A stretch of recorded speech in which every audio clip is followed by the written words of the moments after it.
20-30-40টা বছরের বাংলাদেশের লিডারদের ইভেন যে সফর দেখেন তাহলে দেখবেন যে খুবই কম 2-3 জন হয়তোবা রিজিওনাল লিডারদের সাথে দেখা করেছেন তারা, বা 2-3 জন ইউএন জেনারেল ইউএন এর যারা সিনিয়র অফিসিয়াল তাদের সাথে দেখা করেছেন ম্যাক্সিমাম।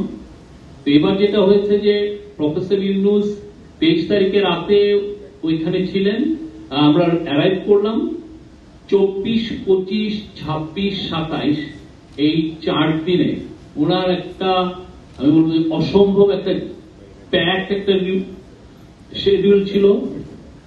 অ্যারাউন্ড 50 মিটিং ছিল এবং 50 মিটিং এর মধ্যে অ্যারাউন্ড 12টা হচ্ছে ওয়ার্ল্ডের টপ লিডারদের, যেমন ধরেন জো বাইডেন বা ইতালির প্রাইম মিনিস্টার বা ইউরোপিয়ান ইউনিয়নের প্রেসিডেন্ট বা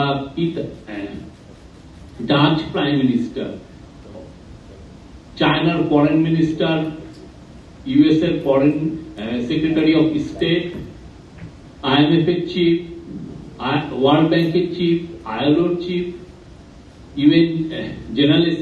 ইউএন সেক্রেটারি জেনারেল। আমি বলবো যে মানে এত, এবং যেটা হয়েছে যে উনি প্রতি স্টেপে স্টেপে উনি বের হচ্ছেন, দেখা যাচ্ছে যে একজন ওয়ার্ল্ড লিডার এসে ওনাকে হাত করতেছেন, ওনাকে জড়িয়ে ধরছেন। He was given a rock star reception দেয়ার।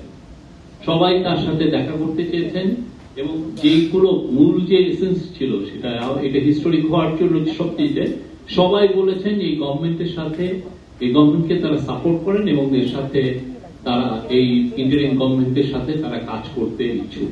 এটা যেটা ডিসিশন হয় সেটা অফিসিয়াল লেভেলে নামে, তখন অফিসিয়াল লেভেলে এই আলাপগুলো হয়।